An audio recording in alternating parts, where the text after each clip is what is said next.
Hey YouTube, Generous 2000 here, coming at you with a different type of video. I just arrived here at my home airport, Camas Grove Field 1W1, for possibly the last time to go fly for at least as long as I can think.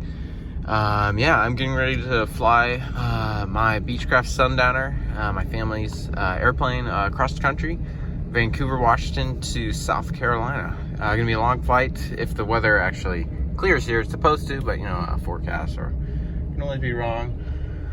But yeah, if it clears, the rest of the route's already clear. I'll be stuck going to Coeur. That's my planned first stop here. Stay the night. That's the plan. Try to get to Coeur and then stay the night there for the early morning crossing to of the Rockies the next morning. If everything, that's the plan. Plans always do get changed, so we'll see how this goes. I'm pretty excited. I've been looking forward to this, and I've known about it for a while. So, but yeah, it's kind of come, getting ready to move. So it's that time. Here we are at the hangar and the plane here. Yeah, this is kind of a big thing for me. I've been at this airport for the last about 4.5 years, something like that. Did my private here, and then the plane's in here. I've done my instrument, commercial, and multi all at other airports, but yeah, here's all the stuff I'm bringing. I got just my regular clothes and stuff in this bag, a couple sweatshirts. I also have a jacket in the back of the plane. I'll show you that. Got my computer bag with computer and my flight gear. Got an extra iPad with 4 flights, so 2 iPads with 4 flights. The Garmin tracker here, and then we got the Stratus, a bunch of charging things, batteries, and then finally 6-liter bottles of water, Rockstar. We got some Gatorades and stuff, and then finally my snack box. I'm not gonna plan on eating all of this, but yeah, a lot of chips and great stuff, you know.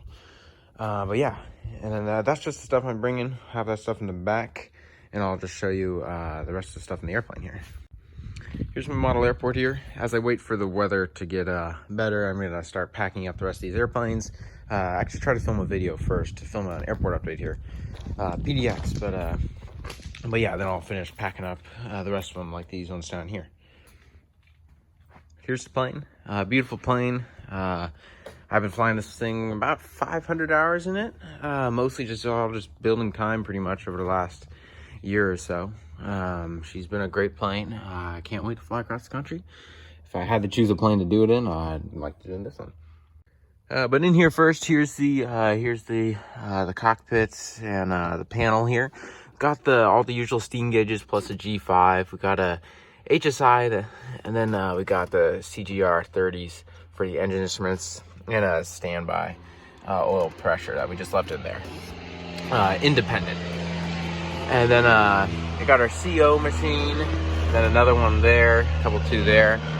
And I would just have a football helmet in here because I've heard of a lot of crashes where they made like a forced landing somewhere and the plane was fine, but like they hit their head on the dash or something. So it's like, if I can avoid that or protect my head or something, I might as well. Because a lot of times you'll have time after an engine failure if you're gliding down from a few thousand feet or so. So yeah, I would like to put a helmet on. Back here we got some more iPad warmers, another headset. That's my dad's. I use the Lightspeed headsets. They're pretty great. Got some more checklists, extra ones, the book, POH, and yeah, we got some smoke masks here. And then I'll put my snacks in the back seat. But I'll put most of the stuff all in the baggage area to just try to get the CG a little more aft. This thing has a naturally forward CG. With a more aft CG will be a little faster cruise speed, and so yeah, that's cool. Looking into the baggage area here, we got first off, we got the cover here. Behind the cover there, I've got a jacket down there. Got an extra pair of shocks. This is my survival bag. This is actual like the bag of stuff. Like if I had to do a forced landing somewhere, I got some like actual like dried food, bunch of little stuff like that. Kind of survival stuff. The other stuff is just for like my comfort, but of course the water and even the snacks will come in handy if I have to live out somewhere for a few days. But then here we got just some of the cleaning stuff for the plane, and then some quarts of oil. Can't have too much of that stuff. And I've got a few more, just the normal ones I keep in the plane here. So yeah, that's that stuff. I'll get my suitcase back here, and yeah, we'll get ready to go. The sun, it looks like there's some sun starting to come out, so hopefully we'll be able to go out today, and yeah. Well, I'm starting to see some blue sky poke through, so that's a good sign. But yeah, just in the meantime here while I wait, I've got about 40 gallons in the plane right now. It's about a 10 gallon per hour plane, so that's about 4 hours. But I'll fill it up all the way over at the fuel pumps over there, which gives us 58 gallons of fuel, which is around 6 hours endurance. That's one of the things I really like about this plane too. We get yeah, just nearly 6 hours of endurance, about another hour past your typical 172 and stuff. So it cruises about the same speed, about 110 knots. So yeah. While I wait here for the weather to get better, I'm going to film an airport update here. You guys can check that out. I'll try to film this right after this because I'm afraid I'm not going to have time to film it once I get back, because once I do get this all the way to South Carolina, I am going to have to come back to finish packing up everything. So, well, we are fueled up, pre-flighted, weather briefed, and the weather's clearing. It's clear along the rest of the route. And it looks like we're a go for now. So we're gonna get going, and I'll see you guys out there. Hey everybody, we are started up here. I got the flight plan here at 4 flight, and then loaded onto the GPS there.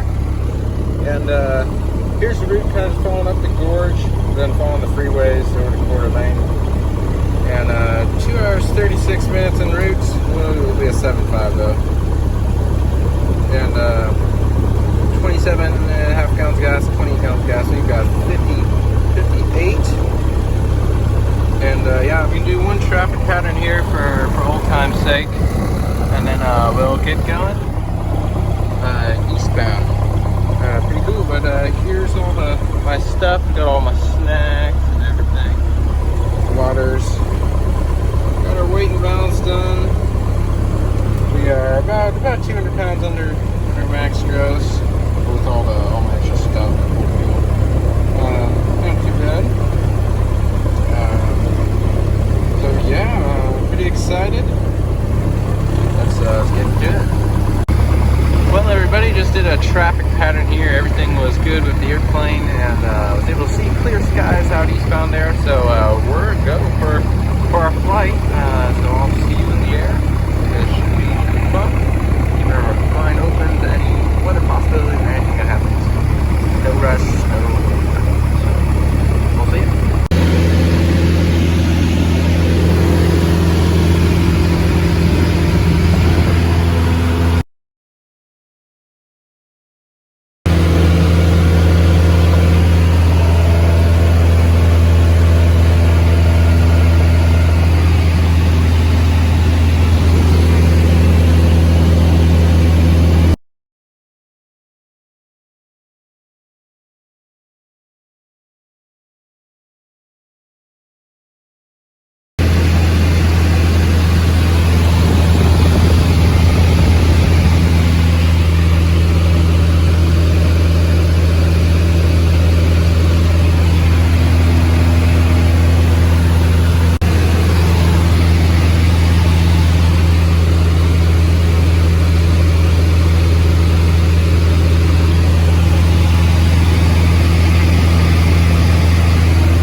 So everybody, landed here in Coeur d'Alene, Idaho. We'll be staying tonight here for the most dangerous flight, actually, the whole thing, the mountain crossing here tomorrow morning. It's looking like it should be good. We'll see though, tomorrow. But yeah, I'll see you guys tomorrow, and yeah. Well, everybody, I'm here at the hotel. Yeah, I got some pizza for dinner. Planned out the route for tomorrow, if everything works out, the weather's good. Basically following the freeways and stuff. But yeah, that's the route to Billings, showing 3.5 hours. Be at 9:05 and 11:05 probably. Yeah, I'll see you guys in the morning. Gonna get some sleep, and it's gonna be up early. So yeah.